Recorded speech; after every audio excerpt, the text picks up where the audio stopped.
Dios les bendiga. Dios les bendiga. Yo creo que ya, yo sé que bueno, ustedes llegaron a la 1 y a lo mejor se vinieron sin almorzar, pero vamos a ponerle ánimo un ratico, ¿verdad? Hermanos, les recuerdo, queremos recordarles que el día 9 de noviembre está el curso de Doctrinas Espirituales, creo que Efraín lo anunció, ¿sí? No se lo pierda, hermano, eso va a estar bien bueno. Y 16 y 30 sirviendo dentro de mi iglesia. Recuerde, hermano, que el que sirve, sirve. Y el que no sirve, no sirve. Amén. Y el 20, creo que también nuestro hermano lo anunció, la megaboda que hay el 20 de noviembre. Si usted pues todavía no ha solicitado la bendición de Dios para su matrimonio, véngase con su esposa el 20 de noviembre y véngase a esa megaboda para que nos comamos esa megatorta. Amén. Y bueno, las damas ya saben que tienen su evento el sábado. Ustedes saben que yo no pelo un grupo de damas. Me van a ver por ahí. Vamos a abrir nuestras Biblias en el Evangelio según San Mateo, capítulo 4, verso 17. Y puede marcar también el Evangelio según San Lucas, el capítulo 13, verso 3. Si no tiene Biblia, hermano, les recuerdo, aquí afuera venden unas bien buenas, bonitas y baratas. O puede sentarse al lado de alguien que tenga una. Mateo capítulo 4, verso 17. También va a aparecer en pantalla. Dice, desde entonces comenzó Jesús a predicar, arrepiéntanse porque el reino de los cielos está cerca. Y Lucas 13:3 dice, les digo que no, de la misma manera, todos ustedes perecerán a menos que se arrepientan. Y el verso 5 de ese mismo capítulo es exactamente igual. Padre Santo, Padre querido, Padre de la gloria, Señor, tú eres Dios, tú eres Rey, tú eres soberano, Señor. Tú eres nuestro Dios, Señor. Tú eres santo, tú eres 3 veces santo, Señor. Tú eres Rey de reyes y Señor de señores. ¿A quién iremos, Señor, si solo tú nos das palabras de vida eterna, Señor? Venimos humildemente delante de tu presencia, Señor, a través de nuestro Señor Jesucristo y en el poder del Espíritu Santo, Padre. Primeramente reconociendo, Señor, que sin ti nada somos, que sin ti nada podemos hacer. Que tú, Señor, eres nuestro amparo, nuestra fortaleza, nuestro pronto auxilio en la tribulación, Señor.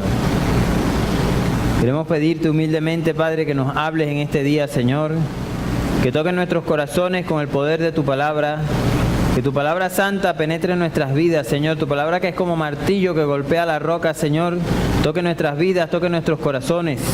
Que abra nuestras mentes, nuestros oídos a tu palabra, Señor.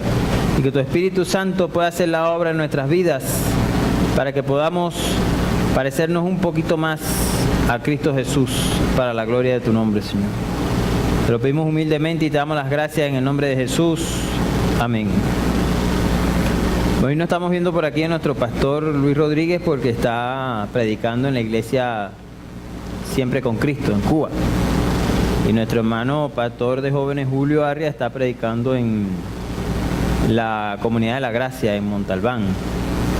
Montalbán creo que. Y de ahí creo que iba para otra iglesia y de ahí para otra. No, mentira. De la Comunidad de la Gracia le tocaba predicar en otra iglesia, pero nada más en 2. No se me ocurrió otro nombre para este pequeño compartir que este que van a ver ahí. Vale para todos por igual. ¿Y qué es lo que vale para todos por igual? El arrepentimiento. ¿Qué es el arrepentimiento? Bueno, si uno busca ese concepto de arrepentimiento, arrepentimiento viene del francés repentir, que no sé cómo se pronuncia, pero se escribe así. Este a su vez deriva del latín tardío poenitere, que quiere decir penitente. El arrepentimiento es la retractación, la abjuración o tristeza de acciones pasadas que son vistas como cosas que fueron mal hechas o indebidas. Usualmente la palabra arrepentimiento se refiere al cambio que hace una persona respecto a sus pensamientos previos, cuando pasa de una ideología que consideraba errónea a la que considera ahora correcta, o respecto a sus acciones previas. Por ejemplo, cuando pasa de la inmoralidad a la moralidad. Ahorita voy a lanzar la cédula porque hace años vi un programa que pasaba mucho. Porque uno lo nombra ahorita y la gente dice, bueno, ¿qué es eso? Se llamaba El Show de Cristina. La animadora de la conductora se llamaba así, Cristina. En ese programa pasaban distintas cosas y eso. Por supuesto, la mayoría de las cosas eran cosas intrascendentes. Pero un día en ese programa estaban hablando acerca de las personas que manejaban en estado de ebriedad, o sea, manejaban alcoholizados. Y entonces algunos hablaban y decían que bueno, no, que ellos eso no les afectaba, que no sé qué. Pero hubo un señor que me llamó la atención. Ese señor confesó en el programa que estando borracho, iba manejando pues y atropelló a un niño. Y el niño falleció. Y le preguntaron a él qué pasó en su vida como consecuencia de eso. Y el hombre dice en el programa que bueno, que a raíz de eso, él más nunca en su vida probó una gota de licor. O sea, el trauma que le generó el acontecimiento lo hizo cambiar su conducta con respecto al alcohol totalmente. En la práctica, eso es el arrepentimiento. Un arrepentimiento es eso, un cambio. Cuando yo me arrepiento, cambio de dirección, cambio de sentido, cambio lo que estoy haciendo por otra cosa. En el ámbito espiritual hay un hermano llamado Watchman Nee, que es un autor muy reconocido de libros cristianos. Él afirma que el significado original de la palabra que se usa en griego en el Nuevo Testamento para arrepentimiento, esa palabra es metanoeo. Y esa palabra quiere decir cambio de mente. Por lo tanto, el arrepentimiento implica un cambio de perspectiva respecto al pasado y una evaluación general de muchas cosas hechas previamente. Eso conlleva la comprensión de la culpa personal y el reconocimiento de haber hecho algo mal. En el mismo sentido, se suele considerar el arrepentimiento la necesidad de un cambio de conducta, de actitud, de orientación y de dirección como indicios de eso. O sea, nadie va a detectar que una persona esté arrepentida si no la ve que cambia. Que cambia su conducta. Ninguna persona puede decir que está arrepentida y seguir haciendo lo mismo. Por ejemplo, una persona llega a su casa borracho y le pega a su esposa y al otro día le pide perdón, pero si lo vuelve a hacer, sencillamente la persona no está arrepentida. Le duele quizá cuando lo hace, a lo mejor le da remordimiento, pero no está arrepentida, porque no hay un cambio. Esa es la evidencia ante los ojos de los demás del arrepentimiento. Que es lo que hacen usualmente en algunos países donde liberan a la gente, que le dan esas libertades condicionales o bajo palabra, como llaman así. Evalúan a la persona y bueno, si ven que la persona verdaderamente está, entonces bueno, lo dejan quieto. Pues. Pero si la persona sigue en lo mismo, pues, otra vez lo encierran. Por eso entonces, cuando hablamos del arrepentimiento, estamos hablando principalmente de un cambio de actitud hacia Dios y hacia todo lo que Él dice. Para nosotros alcanzar la vida que da Dios, necesitamos todos arrepentirnos. Y hoy vamos a hablar acerca de 4 causas por las cuales debe haber arrepentimiento en nuestras vidas. La primera, porque todos somos pecadores. Todos, absolutamente todos. Si decimos levante la mano el que no es pecador, todos van a quedar abajo. La mía. ¿Por qué? Porque todos somos pecadores. El apóstol Juan dice en su primera carta que si decimos que no tenemos pecado, llamamos a Dios mentiroso y la verdad no está en nosotros. ¿Por qué todos somos pecadores? Porque todos estamos revestidos de una naturaleza pecaminosa. ¿Dónde está esa naturaleza pecaminosa? En esa que duerme con nosotros. No es nuestra esposa. Duerme con nosotros, come con nosotros, camina con nosotros, se viste con nosotros, que es esta que está aquí, ¿verdad? La carne, ese cuerpo de pecado lo tenemos encima y lo seguiremos teniendo encima hasta el día que partamos de este mundo o que Cristo venga por nosotros.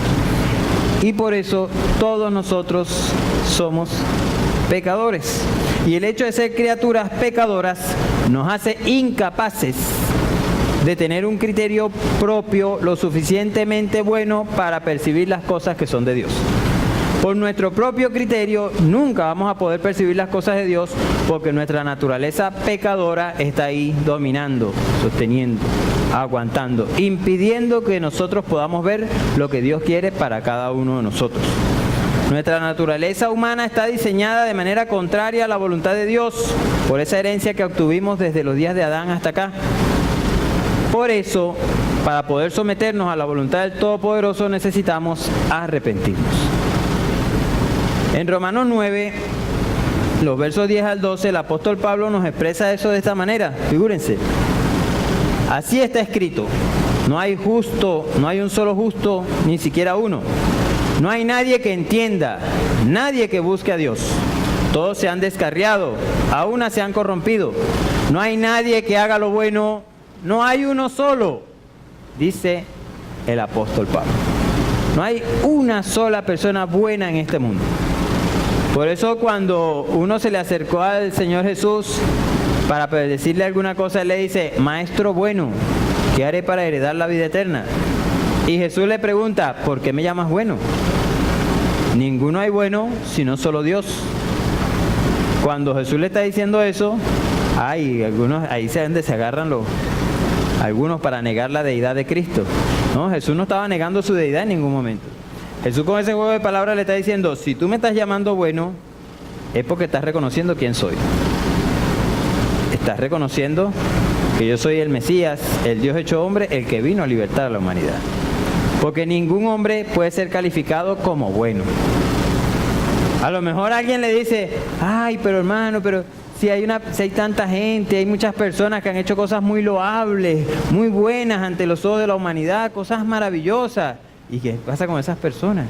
¿Acaso ellos sí son buenos? ¿Acaso la justicia que ellos han alcanzado por sus acciones en este mundo, acaso los complace delante de Dios? Vamos a ver lo que dice el profeta Isaías acerca de eso. Él en el capítulo 64, versos 6 y 7 nos dice lo siguiente. Todos nosotros nos volvimos como alguien impuro. Todas nuestras obras justas son como una toalla higiénica sucia. Todos nosotros como una hoja nos marchitamos y caemos. Nuestros pecados nos arrastran como el viento. No hay quien pronuncie tu nombre o trate de apoyarse en ti. Esa es la traducción en lenguaje actual. Y eso que dice ahí acerca de nuestras obras justas es lo que decía el escritor original. Uno lo lee en Reina Valera como trapo de inmundicia. Busque un diccionario bíblico y consulte lo que era el trapo de inmundicia y va a ver que es exactamente eso que está ahí. Así considera Dios nuestra justicia. Nuestras obras para Dios son eso. Nosotros, por ser seres de naturaleza pecaminosa, no podemos rendir lo suficiente para poder considerar lo que Dios quiere. Porque el pecado, como dice ahí, el pecado nos arrastra como el viento. Parecemos un barco de vela y el pecado nos lleva para donde quiere. Por eso el apóstol Pablo decía, he aquí, el mal que no quiero hacer, ese hago. Porque el pecado mora en mí. Y la única manera de que ese pecado no nos arrastre y no nos lleve es arrepintiéndonos, porque cuando nos arrepentimos reconocemos que solo el poder de Dios a través de Jesucristo puede ayudarnos y puede hacer que ese pecado no nos domine, que esa naturaleza pecaminosa pueda ser vencida. Y podemos, por medio del poder de Cristo Jesús, poder hacer morir todos los días las obras de la carne en nosotros. Podemos hacer morir ese viejo hombre, podemos agarrar y crucificar ese hombre en la cruz de Cristo. Y podemos decir, ya no vivo yo, ahora vive Cristo en mí. Y podemos dejar que Cristo sea el que nos gobierne, que Cristo sea el que nos domine. Pero eso cuando nosotros decidimos arrepentirnos. Cuando decidimos ceder nuestra voluntad a la voluntad de Dios. Nuestra naturaleza pecadora ejerce tanto poder en nosotros que nos ciega a la voluntad de Dios. Y por eso necesitamos arrepentirnos. La segunda razón o la segunda causa por la cual necesitamos arrepentirnos es porque nuestra mente necesita ser renovada por la palabra de Dios. Nuestra conducta desobediente a Dios la hemos aprendido en el transcurso de nuestra vida. Y esa conducta está grabada aquí. Nosotros no hacemos las cosas porque vamos en piloto automático y hacemos lo que... No, vamos así. No, nosotros no hacemos así. Ninguno de nosotros trabaja así. Nosotros hacemos las cosas porque estamos convencidos de que así es que se hace. Nos fuimos criando y de repente, bueno, nuestros padres, nuestros compañeros de colegio, nuestros compañeros de trabajo, nuestros compañeros de universidad, fuimos aprendiendo con todos los que nos rodean muchas cosas y esas cosas las fuimos asimilando y las fuimos convenciéndonos en nuestras vidas de que esas cosas eran así. Usted de repente conversa con alguna persona y le dice, oye, tengo un dolorcito en el brazo que no se me quita. Y esa persona llega y le dice, no, tómate esta pastillita, esa es la propia. Este elixir te va a ayudar.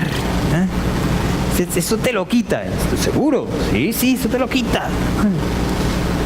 Pero usted de repente agarra y dice, no, agarra y se va para el médico, ¿verdad? Y le dice al médico, mire doctor, me duele aquí. Y el doctor le hace los exámenes, le dice, bueno, tómese esto. Esto es lo propio. Y entonces ahí te dice, no, esto me lo recomendó el médico, él sabe. Esto sí, ¿no? Y usted se toma eso confiado porque cree que eso lo va a curar. Está convencido. Usted hizo algo porque estaba convencido de que eso era lo que tenía que hacer.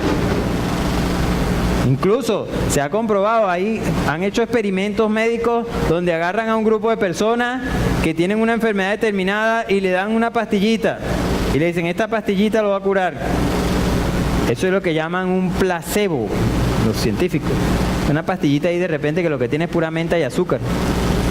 Y le dicen a la persona esto, y hay personas que se han curado porque están tan convencidas de que eso los va a curar que se toman la pastillita.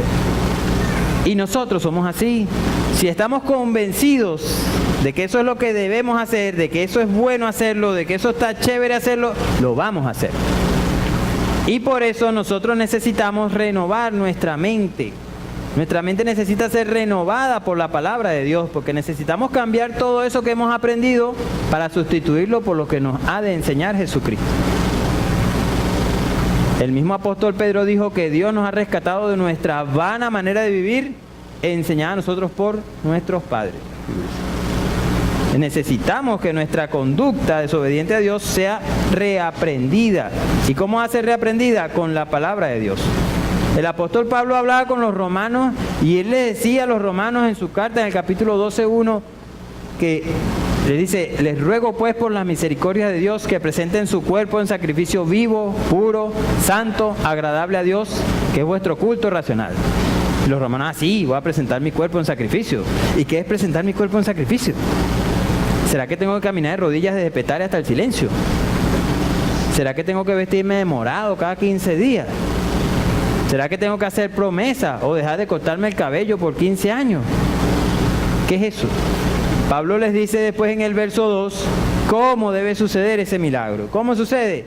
No se amolden al mundo actual, sino sean transformados mediante la renovación de su mente. Así podrán comprobar cuál es la voluntad de Dios, buena, agradable y perfecta. Para yo poder conocer la voluntad de Dios necesito arrepentirme. ¿Por qué? Porque necesito sacar de mi mente todo aquello que no es de Dios para comenzar a meter en ella lo que sí es de Dios. Comenzar a cambiar valores, comenzar a cambiar paradigmas, comenzar a cambiar muchas cosas que están en mi mente y que necesitan ser sustituidas por la palabra de Dios. Por eso el estudio de la palabra de Dios es tan necesario en cada uno de nosotros. Ella no nos va a dar vida si no meditamos en ella, si no la estudiamos, si no buscamos de hacer lo que ella nos dice. Y la única manera de hacerlo es metiéndonos en nuestra mente la palabra de Dios. Fíjense que ese cambio debe estar tan claro en nuestra mente que el mismo apóstol Pablo le dice a los Corintios en el capítulo 10, versos 4 y 5, en una de sus cartas. Él les dice lo siguiente, fíjense. Él le dice, las armas con que luchamos no son del mundo, sino que tienen el poder divino para derribar fortalezas. Destruimos argumentos y toda altivez que se levanta contra el conocimiento de Dios y llevamos cautivo todo pensamiento para que se someta a Cristo. O sea, llevamos todo pensamiento cautivo para que se someta a Cristo. Si yo no estoy sometido a Dios aquí, difícilmente estaré sometido a Dios en el exterior. Porque yo hago lo que creo y lo que sé, que estoy convencido que es. Lo que yo crea, eso es. ¿Usted no ha visto cuando de repente la muchacha está con la suegra ahí en las dos en la cocina y se arma ese zafarrancho? Porque la muchacha dice que esto se friega así y la suegra no, eso se friega así.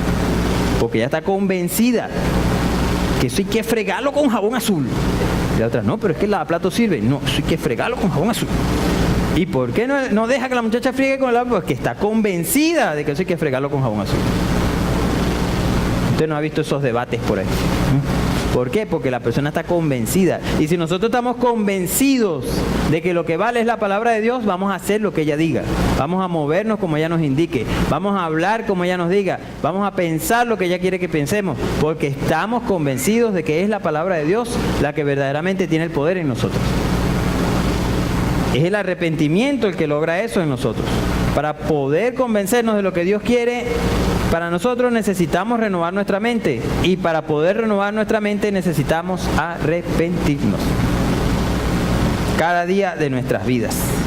La otra causa por la cual debemos arrepentirnos es porque solo al arrepentirnos podremos entender el significado del sacrificio de Cristo por nosotros. Mientras nosotros vivimos en nuestros pecados, somos personas naturales. Somos simples seres humanos sin la revelación de la voluntad de Dios. Y cuando estamos en esa condición, somos incapaces de entender el sacrificio de Cristo en la cruz. En Venezuela tenemos más o menos 30 millones de habitantes, ¿no? Por ahí va la cosa. Bueno, de esos 30 millones, un buen porcentaje, yo diría que por lo menos un 40%, porque el otro porcentaje que se dice ser católico se va para la playa, para allá, para no sé dónde. Pero un buen porcentaje de esa población la vemos todas las Semanas Santas, ¿verdad? Desde el Domingo de Ramos hasta el Domingo de Resurrección, haciendo todo lo que... Van el domingo a buscar su ramita y el lunes a esto, el martes a aquello, a cada uno de los ritos que se hacen durante toda esa semana. Usted ve eso así. A uno no se le ocurre ni pasar por Catedral o por Santa Teresa en Semana Santa, porque sabe que lo que va a haber es una tranca descomunal ahí. Pero apenas termina esa semana, se acabó lo que se daba. Hasta ahí llegó todo el mundo. Se desaparecen, así como aparecieron, desaparecen. ¿Por qué? Porque sencillamente no tienen un verdadero concepto del sacrificio de Cristo en cada una de sus mentes, de sus vidas. Esa doctrina, la doctrina mariana que profesa el sistema católico romano, ¿verdad? Esa doctrina que dice que María es la Madre de Dios y que ella está ahí ante Jesucristo intercediendo por nosotros. Y ella está rogándole, porque Él está bravo. Está bravo porque nosotros lo matamos. Está bravo porque le pegamos. Está bravo porque lo crucificamos. Y ella es la que lo aguanta. Mi amor, no. Aguántate ahí. No vayas a pegarle a la humanidad, porque Jesús está bravo. ¿Por qué la gente cree semejante cosa? Porque no tienen un verdadero conocimiento acerca del sacrificio de Cristo por nosotros. No hay una claridad de eso. Y el ser humano es así. Y era así desde el mismo momento de la crucifixión de Cristo Jesús. ¿Acaso cuando Jesús estaba en su cruz, qué pasaba con la gente? No pasaban. Si era el Hijo de Dios, bájate de esa cruz. No se burlaban de Él. No decían de todo, porque no entendían lo que estaba sucediendo ahí. No entendían cómo esa persona agarraba y decía, Padre, perdónalos porque no saben lo que hacen. Porque no tenían un claro conocimiento de eso. Una sola persona aparece ahí reconociendo el poder de ese sacrificio. Ese ladrón que le dice, acuérdate de mí cuando vengas en tu reino. Este que no hizo nada, mire, acuérdate de mí. Porque sabía lo que estaba sucediendo ahí. Dios le reveló a esa persona lo que estaba sucediendo ahí. Y así pasa con nosotros. El profeta Isaías lo describe de una manera bastante práctica en el capítulo 53. Él agarra y dice lo que estaba sucediendo con el Señor Jesús. Habla acerca de que le arrancaban la barba, acerca de que había perdido toda su belleza, que lo habían desfigurado. Y dice cómo lo veía la humanidad en ese momento, en el verso 4 del capítulo 53. Él dice, y nosotros le tuvimos por azotado, por herido de Dios y abatido. Eso está ahí, pero se aguanta para salir de afuera. La anterior, esa misma. Pero nosotros lo consideramos herido, golpeado por Dios y humillado. Así consideraba la humanidad a Jesús. Y así hay mucha gente que todavía considera a Jesús. ¿Acaso usted no va por la calle y usted de repente le dice a alguien, Cristo viene? Y esa persona le sale con la necedad, con la sandez de decirle, ¿para qué va a venir? ¿Para que lo vuelvan a matar? Porque no tiene un conocimiento acerca del sacrificio de Cristo en su vida. Gente que agarra y dice, por la verdad murió Cristo. No, Cristo no murió por la verdad, hermano. Cristo murió por usted y por mí. Cristo murió por cada uno de nosotros. Cristo murió para darnos salvación. Y solo cuando nos arrepentimos podemos entender la verdad de ese sacrificio. Porque cuando nos arrepentimos, nos humillamos y Dios nos revela el poder de la cruz de Cristo. Y entonces podemos entender lo que dice el verso más adelante. Él fue traspasado por nuestras rebeliones y molido por nuestras iniquidades. Sobre Él recayó el castigo, precio de nuestra paz. Y gracias a sus heridas fuimos sanados. Todos andábamos perdidos. Como ovejas, cada uno seguía su propio camino, pero el Señor hizo recaer sobre él la iniquidad de todos nosotros. Cuando yo me arrepiento, logro entender que Cristo fue a esa cruz para morir por este pobre y miserable pecador. Podemos entender que estábamos perdidos y sin esperanza y que el sacrificio de Cristo fue el que hizo que pudiéramos tener paz con Dios, porque nosotros por nuestros propios méritos nunca lo íbamos a lograr. El arrepentimiento produce en nosotros iluminación y permite que Dios pueda abrirnos los ojos a su verdad, a la verdad del poder del sacrificio de Cristo Jesús. Figúrese como también lo expresa el apóstol Pablo. Él en su carta a los Corintios en el capítulo 5, él dice lo siguiente: así que de ahora en adelante no consideramos a nadie según criterios meramente humanos. Aunque antes conocimos a Cristo de esta manera, ya no lo conocemos así.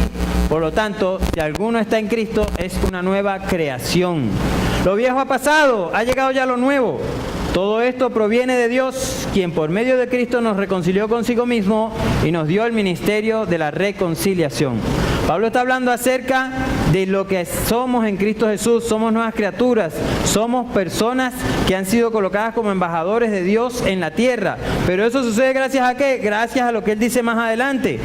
Al que no cometió pecado alguno, por nosotros Dios lo trató como pecador, para que en él recibiéramos la justicia de Dios. Al arrepentirnos podemos entender eso, que no es por nuestros méritos, no es porque seamos chéveres, es por el sacrificio de Cristo que logramos lo que hemos logrado. Es por el sacrificio de Cristo que estamos en victoria, es por el sacrificio de Cristo que podemos decir que estamos en paz con Dios. Es por el sacrificio de Cristo que podemos decir ese salmo. Ay. Disculpen, hermano. Son efectos especiales, tú sabes. Es por el sacrificio de Cristo, hermanos, que nosotros podemos apropiarnos de ese salmo que dice: bienaventurado aquel cuya transgresión ha sido perdonada y limpio, cubierto su pecado. Bienaventurado aquel que ha sido perdonado por Dios. Y hemos sido perdonados por Dios por medio del sacrificio de Cristo. Todos los domingos celebramos la Cena del Señor. Somos una de las pocas iglesias en Venezuela que hace eso todos los domingos. Pero nosotros no lo hacemos por un rito, no lo hacemos por una costumbre. Lo hacemos para recordarnos a nosotros mismos cada domingo que sin Cristo no somos nada. Que es su sacrificio el que nos da la vida, que es su sacrificio el que nos da la libertad, que es su sacrificio el que nos provee todo lo necesario para poder vivir como Dios manda. Es el poder del sacrificio de Cristo el que nos ha levantado, el que nos ha restaurado, el que nos ha hecho nuevas criaturas. Y por eso cuando nosotros estamos en Cristo Jesús, cuando nosotros nos arrepentimos, podemos entender ese poder y podemos comprender por qué Pablo decía que Cristo exhibió a Satanás y a los demonios públicamente derrotándolos en la cruz del Calvario. Mientras no nos arrepentimos, estamos vacíos, estamos secos y no tenemos comprensión de absolutamente nada de lo que Dios quiera para nosotros. Y el sacrificio de Cristo va a ser como cualquier otra cosa para nosotros mientras nosotros no nos arrepintamos. Y usted dirá, bueno, hermano, pero es que esta prédica suena como para inconversos. Suena como para gente que no ha conocido nunca a Dios. Suena como para alguien que nunca ha decidido seguir a Cristo Jesús. Eso como que es para los de afuera nada más. No, hermano. Por eso puse ese título, porque ninguno de nosotros se escapa de esto. El arrepentimiento es para todos. El arrepentimiento incluye a aquel que ha recibido a Cristo Jesús como su Señor y Salvador. Y eso nos lleva al cuarto punto de esta prédica. Nosotros necesitamos arrepentirnos porque el arrepentimiento nos lleva a la madurez espiritual. La obra de Dios en nuestras vidas es continua, es diaria. Dios trabaja con nosotros todos los días de nuestra vida. Cada momento de nuestra vida Dios está trabajando, está haciendo algo, nos está hablando, nos está diciendo alguna cosa. Y nosotros avanzamos en nuestro caminar con Cristo cuando vamos aprendiendo que hay cosas que debemos dejar atrás, cosas que debemos desechar y que debemos ir sustituyendo por las nuevas que nos está dejando el Señor. Y cuando nosotros hacemos eso, dejamos esto y agarramos aquello, ¿qué otra cosa no es esa sino el arrepentimiento? Escuchamos el testimonio de nuestro hermano Raúl. Gloria a Dios, tremendo testimonio. Aleluya, el poder de Dios moviéndose. Pero ese poder no se empezó a mover hasta que el hermano no decidió arrepentirse. Hasta que el hermano no decidió seriamente ponerse las pilas y agarrar y empezar a meterse con la palabra de Dios. A buscar de Dios en oración, en lectura de la palabra, y no solo leer la palabra, sino a aplicar lo que ella decía. A ir haciendo cada una de las cosas que él veía ahí en la palabra. Dios le decía esto, entonces lo hacía. Ahí fue cuando comenzó el poder de Dios a manifestarse y cuando todas esas ataduras comenzaron a romperse. Y eso es para toda la vida, hermano. ¿Alguno de nosotros es perfecto? Ninguno, ¿verdad? El día que usted sea perfecto, hermano, prepárese porque al día siguiente los demás tomamos chocolate. Ese día usted se va con el Señor. Porque Dios dijo, bueno, ya está listo, ya mi siervo está listo, me lo llevo. Mientras estemos aquí es porque algo necesitamos aprender, es porque algo necesitamos corregir. Aparte de que, bueno, vamos a trabajar en la obra del Señor, en lo que Dios nos ponga, en lo que Dios nos coloque, pero algo necesitamos hacer. Algo necesitamos acomodar mientras estemos en esta tierra. El día que ya Dios diga, bueno, mi siervo está preparado, mi sierva está preparada, bueno, señores, vamos a estar cantando al lado de la cajita ahí. Cuando ya se pase lista. Porque ya fulano, fulana venció y está con el Señor. De resto, eso es aprender todos los días, hermano. Todos los días. Fíjense que ustedes han leído la carta de los Corintios, ¿verdad? Me imagino que sí. Porque aquí hay pura gente que lee la Biblia, pero no, parejo. Me aseguro que les nombro el capítulo y me lo recitan, pues. Pero en la primera carta a los Corintios, esa carta tiene algo muy particular. Que esa carta casi toda es puro palo, puro cuero del apóstol Pablo. Pura corrección. Casi toda la carta a los Corintios es un regaño. Pablo tuvo que agarrar y fajarse duro a corregir muchas cosas, muchas deficiencias que habían en la iglesia de Corinto. Y cuando él hace su segunda carta, en una de esas, él hace como una especie de remembranza de la primera, acerca de lo que provocó esa carta en ellos. En la segunda carta, en el capítulo 7, en los versos 8 al 10, Pablo les dice a ellos: si bien los entristecí con mi carta, no me pesa. Es verdad que antes me pesó, porque me di cuenta de que por un tiempo mi carta los había entristecido. Sin embargo, ahora me alegro, no porque se hayan entristecido, sino porque su tristeza los llevó al arrepentimiento. Y le sigue diciendo: ustedes se entristecieron tal como Dios lo quiere, de modo que nosotros de ninguna manera los hemos perjudicado.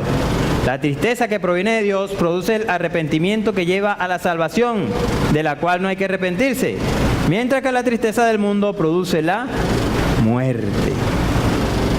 ¿Qué pasó con los corintios a raíz de esa carta? Se arrepintieron. Y Pablo le estaba escribiendo esa carta a unos mundanos, a unos inconversos. ¿A quién le estaba escribiendo esa carta? A una iglesia, a una congregación. Cuando usted ve el saludo de Pablo a los corintios en el capítulo 1, en la primera carta, Pablo no arranca diciendo: a la cuerda de mundanos, hijo del diablo que están en Corinto. Pablo no dice: a esas cuerdas fuera de orden que se van a ir para el infierno por desordenados, por desobedientes, ¿no? Pablo arranca la carta diciendo a los santos que están en Corinto. ¿A quién le dirige la carta Pablo? A los santos que están en Corinto. Pablo estaba hablándole a unos hijos de Dios, a un grupo de personas que se iba al cielo, a un grupo de personas que Dios había salvado por medio de la sangre de Cristo Jesús. Y ese grupo de personas necesitaba arrepentirse. Ese grupo de cristianos, de santos. Fíjense, esa iglesia tenía tanto poder que se estaban los 9 dones del Espíritu Santo manifestándose ahí durísimo. Ahí había sanidad, ciencia, lengua, sabiduría, palabra profética, ahí había de todo. Y en esa iglesia tan poderosa, la gente necesitaba arrepentirse. Pablo le escribe a una iglesia y esa iglesia necesitaba arrepentirse. Por si fuera poco, vemos cuando nuestro Señor Jesucristo se dirige a las 7 cartas en el libro de Apocalipsis, en los capítulos 2 y 3. Se dirige a Éfeso, Sardis, a Tiatira, a Esmirna, a Pérgamo, a la Odisea y la otra se me olvidó. Entonces se dirige a las 7 iglesias. Y de esas 4 iglesias en su carta, de esas 7 iglesias, a 4 de ellas las llama a arrepentirse. Fíjense cómo le dice a Éfeso: recuerda dónde has caído, arrepiéntete. Le dice a Pérgamo: por lo tanto, arrepiéntete. Después le dice a Sardis: así que recuerda lo que has recibido y oído, obedécelo y arrepiéntete. Y después le dice a la iglesia de la Odisea: yo reprendo y disciplino a todos los que amo. Por lo tanto, sé fervoroso y arrepiéntete. Así que el arrepentimiento no es un llamado nada más a aquellos que no han conocido a Jesús. El arrepentimiento debe ser algo continuo en nuestras vidas. Porque nosotros cada día somos cambiados, somos transformados a la imagen de Cristo Jesús. Cada día vamos un poquito más pareciéndonos a la imagen de Cristo Jesús. Y para poder hacer eso cada día necesitamos arrepentirnos. El Señor le está escribiendo a 7 iglesias. No le está escribiendo a siete ciudades. No le está escribiendo a 7 mundanos. Le está escribiendo a 7 iglesias. Y la primera iglesia que recibe la carta no era cualquier iglesia, era la iglesia de Éfeso. Si usted lee las cartas de Pablo, una de las más profundas doctrinalmente es la carta a los Efesios, hermano. Porque Éfeso no era cualquier iglesia. Éfeso era una iglesia, hermano. Fíjese cómo dice: has visto a los que dicen ser apóstoles y has probado que no lo son. O sea, en Éfeso no predicaba cualquiera. O por lo menos no recibían el mensaje de cualquiera. Ahí era la cosa apretada. Esa era la iglesia donde pastoreaba Timoteo, mano. Nada más y nada menos que Timoteo, el discípulo preferido de Pablo. Y a esa iglesia fuerte, súper llena de doctrina. Esa iglesia así que tiene predicadores así como la iglesia hoy con Cristo, que de vez en cuando sale ese loquito de Carlos Ramírez ahí habla. Esa iglesia sí la tenía. A esa iglesia súper, a esa iglesia Dios le dice: arrepiéntete. Arrepiéntete. Y Dios nos dice eso a nosotros: arrepiéntete. Cada día de nuestras vidas tenemos que evaluarnos, tenemos que ver qué es lo que pasa. El salmista le decía a Dios: examíname, oh Dios, y mira a ver si hay en mí camino de perversidad. ¿Pero para qué? ¿Para que Dios revisara? No, era para que Dios se lo revelara. Y él pudiera cambiar su conducta, pudiera modificar su conducta, pudiera arrepentirse de esas cosas. La gran diferencia entre el rey Saúl y el rey David era que uno permanecía terco en su conducta y el otro se arrepentía cada vez que fallaba. Los dos eran un par de seres humanos que fallaban, pero uno lo reconocía y el otro no. Entonces solo uno se arrepentía de los dos. Y por eso es que uno permaneció y el otro Dios lo tuvo que quitar. A una de esas iglesias Dios le dice: arrepiéntete, porque si no voy a ir y te voy a quitar tu candelero de su lugar. Te voy a cortar la luz. Nosotros debemos también obedecer ese llamado de Dios, estar pendientes de nuestra vida, revisarnos y arrepentirnos de lo que nos tengamos que arrepentir. Porque al fin y al cabo somos seres humanos, hermano. Ninguno de nosotros es perfecto. Ninguno de nosotros. Yo le doy gracias al Señor, particularmente por el pastor que tenemos. Un hombre de Dios, a que el Señor le ha dado verdaderamente una sabiduría para discernir las cosas y para aconsejar a la gente. Y un hombre entregado al Señor. Un un hombre sincero en lo que hace, un siervo de Dios, pues. Pero es un hombre, hermano. Y como todo hombre, por eso es que nosotros debemos orar por nuestros líderes, porque son hombres, hermano. Son seres humanos. Que algún día nos podemos equivocar, cualquiera de nosotros se puede equivocar y cualquiera de nosotros puede llegar ante Dios arrepentido. Cualquiera de nosotros está en capacidad de arrepentirse delante de Dios. Amén. Cuando en nuestra vida hay arrepentimiento, el crecimiento espiritual está garantizado. Porque si en nuestra vida hay arrepentimiento somos capaces, somos sensibles a la voz de Dios, somos capaces de escucharla, somos capaces de percibirla y somos capaces de obedecerla. Somos capaces de cambiar el rumbo. Somos capaces de poder decir, sí, esto ya se acabó esto, ahora yo voy para allá porque Dios me dice, no sigas para acá, vete para acá. Así es sencillo. Por eso, queridos hermanos, mientras pasa el grupo de alabanza y después de haber estudiado estos pequeños puntos, pues podemos llegar a la conclusión de que para alcanzar la vida que Dios da, todos nosotros necesitamos arrepentirnos. Y esto por las 4 causas que acabamos de hablar. Primero, porque todos somos pecadores. Nuestra naturaleza pecadora ejerce tanto poder en nosotros que nos ciega la voluntad de Dios. Por eso necesitamos arrepentirnos.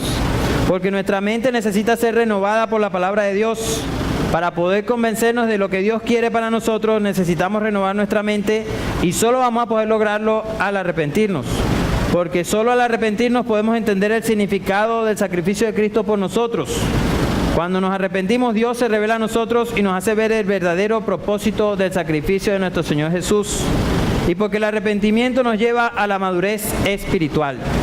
Cuando en nuestra vida hay arrepentimiento, el crecimiento espiritual está garantizado, porque esto hace que seamos obedientes a la voz de Dios, hermanos queridos. Nosotros a veces oramos, Señor, tú eres mi Rey, Señor, tú mandas. Pero tenemos un verdadero concepto de lo que es Dios para nosotros como Rey. A veces vemos a Dios más que como Rey, como nuestro presidente. En estos tiempos en los que la monarquía prácticamente no existe, porque bueno, hay unos reyes de adorno allá en Inglaterra y hay uno en España, pero no hay una monarquía como tal, no hay un verdadero rey que ejerza su autoridad como lo ejercían los reyes en esos tiempos. Entonces tenemos una cultura presidencial y en esta cultura presidencial todo el mundo habla del líder lo que le da la gana, como le da la gana, cuando le da la gana. Ofendemos a los líderes como nosotros somos cristianos no lo hacemos, ¿verdad? Pero la gente ofende a los líderes. La gente no se sujeta a los liderazgos.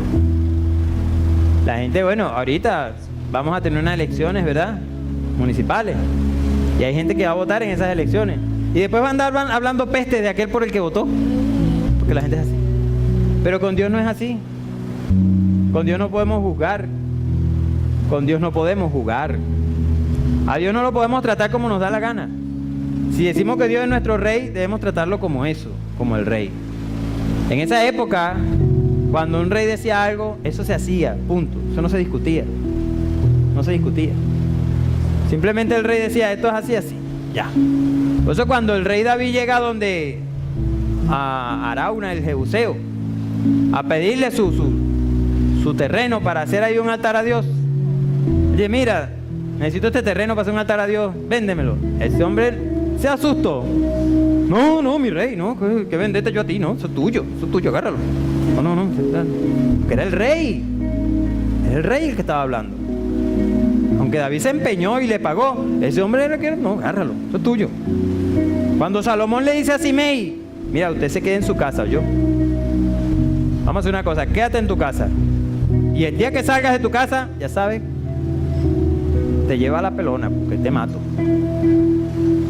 ¿Y qué hizo Simei? ¿Acaso le dijo al rey, cónchale, mi rey, pero ¿y si necesito ir a la bodega? Mi rey, mire, ¿sabes que yo tengo...? No. Simei lo que hizo fue, la palabra que el rey ha dicho es buena, yo la obedezco. Punto. Porque al rey no se le discutía. Por eso Nabucodonosor se puso tan furioso con los 3 amigos, con Sadrach, Mesach y Abednego. Ya mire, ¿acaso ustedes se van a arrodillar cuando escuchen la música de esto? Y esos 3 jóvenes se atrevieron a decirle al rey, no, mijo, eso no tiene discusión. Nosotros no nos vamos a arrodillar ante eso. Uy, ese hombre se puso tan furioso, porque primera vez en su vida que alguien le decía lo contrario al rey. Y mandó a calentar ese horno 7 veces más. Tanto lo calentó que los que fueron a lanzar los muchachos murieron por la onda de calor que generaba el horno. Porque a un rey no se le discute. Entonces, si Jesús es mi rey, yo no le puedo estar discutiendo a Jesús. Yo no puedo andar, Señor, cónchale, pero es que eso es muy duro. Ay, no. Señor, tú mandas, yo obedezco. Punto. Hay un verso que tiene el libro del profeta Jeremías, en el capítulo 31, verso 19. Dice, porque después que me aparté, tuve arrepentimiento. Y después que reconocí mi falta, herí mi muslo. Me avergoncé y me confundí, porque llevé la afrenta de mi juventud. Ese texto me llamó mucho la atención cuando lo... O sea, yo busqué la palabra en la concordancia y me apareció entre los textos ese. Y me intrigó por esa frasecita, herí mi muslo. Y traté de buscar a alguien que diera una explicación de eso y no conseguí nada. Solo lo único que conseguí era que cuando, en esa época, pues los judíos, cuando reconocían que cometían un error, tendían a herirse el muslo. O sea, se golpeaban en el muslo. Se daban. Y se daban duro. Y bueno, yo imagino que ellos hacían eso porque después que usted se golpea, cuando se para, por lo menos aunque sea por un ratico, te va a coger un poquito, pues, porque no hay mucha fuerza para aguantar la pierna. Me vino a la mente cuando leí eso, una ocasión en la que estaba, cuando estudiaba, estaba creo que en 8º grado, 8º año, como le digan. Y bueno, yo era muy tranquilo, yo no era de andar, ¿eh? Y nos pusimos un poco muchachos a hacer un jueguito en el que cada uno corría persiguiendo al otro y le metía, le daba un golpecito. Ustedes saben, de esos golpecitos que dan por aquí. Y bueno, en una de esas me llega uno y me dio durísimo, hermano. Yo caí así en la reja del pasillo, me senté. Cuando me estoy parando llega otro y me dio también. Y ahí pues más dificultoso se me hizo pararme. Y bueno, las primeras de cambio yo andaba, se me quedaban viendo las muchachas del salón así con lástima. ¡Ay, pobrecito! Pero me hizo pensar eso, que el arrepentimiento es algo así, que me golpeó el muslo, para que cuando me pare me dé cuenta que solo no puedo caminar, que necesito al Señor porque las piernas no me dan, estas piernas físicas no me dan para sostener la vida espiritual que Cristo me quiere dar. Y por eso tengo que decirle al Señor, Señor, llévame tú, ayúdame a caminar porque yo solo no puedo, Señor. Porque yo soy un simple pecador, yo soy una persona tan insignificante que necesito tu ayuda para poder seguir adelante. Y lo que hice fue feo, lo que hice fue horrible. Yo no me he dejado guiar por ti, yo no he dejado que tú me ayudes, yo no he dejado que tú hagas por mí lo que quieres. Y por eso es que he cometido tantos errores, por eso me ha ido tan mal, Señor. Ayúdame a caminar. Necesitamos depender del Señor. Eso no tiene otro nombre que arrepentimiento, hermano. Si alguna persona nos está visitando en este día, déjeme decirle que necesitamos estar arrepentidos. Si usted quiere tener la vida que da Dios, arrepiéntase.